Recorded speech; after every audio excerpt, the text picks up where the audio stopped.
Not try this at home. If you do, work in a ventilated area and wear gloves at all times.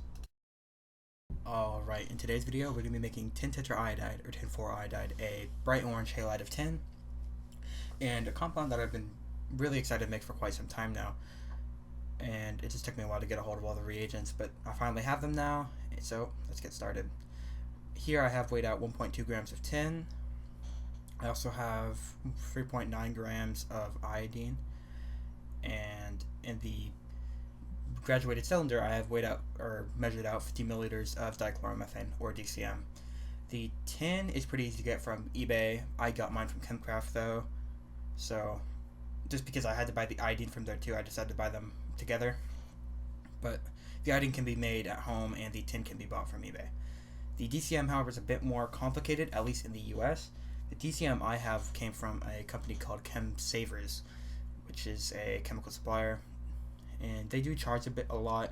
This year costed like $200. I did buy a few other chemicals though, but it's just convenient.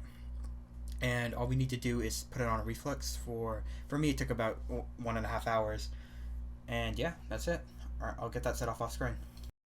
Alright, so like I just said, this reflux took around an hour and 45. All we really had to watch here is the solvent dripping back down into solution.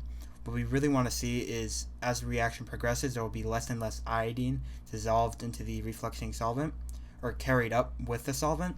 So the drops of solvent going back into solution will look less and less purple.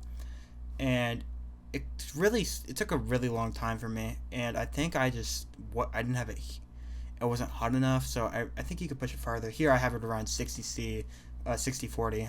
I went from 50 up to 60 because I started getting less and less patient, but it still worked fine. Here I'll show some clips of different stages of reaction. You could see it kind of turns orange when we get near the end, and honestly I just really like the colors here, but I was a bit impatient and I cut it off early, and that's reflected in the yield.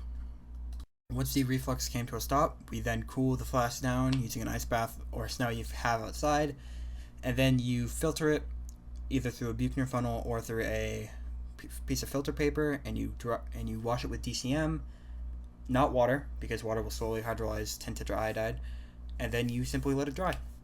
My yield was very low, so low actually that I couldn't measure it on my scale. That's both my fault because I stopped the reaction early and also didn't let it cool for long enough, and also a fault of my scale because apparently my scale isn't that great. But either way, if I had to guess, I'd say I got around a 40% yield. That could really be increased if you let it go for longer. But yeah, you should be left with some beautiful orange crystals, and if you want to recrystallize it, you can use even more DCM or toluene or chloroform.